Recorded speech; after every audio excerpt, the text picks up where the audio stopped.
Okay. Hello po, ikaw po yung voice behind Asenso Pinoy Jingle. So, kumusta po yung feeling, pakiramdam na yung Asenso Pinoy ay nasa kongreso na ngayon, si Congressman Indy Bominal? Yes. Masaya po kasi ako din po yung napili na kumanta ng Asenso Pinoy. Sa dami-dami po pwede kumanta, ako po yung napili. Kaya super salamat po. Na-enjoy mo ba yung pag-visit mo sa Miss O? Opo. First time mo yun, yung naglibot ka dito sa Miss O? Yung sa music video mo is first time mo rin na makalibot sa mga tourist destination dito. So message mo na lang sa mga Asenso Pinoy supporters.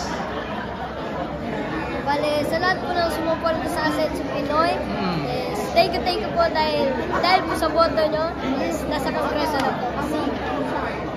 Lalo to. And lastly, ano pangalan? Jan Hebron B. Ecal. Jan Hebron B. Ecal. Hedron. Okay, ang ganda ng Thank pangalan. you.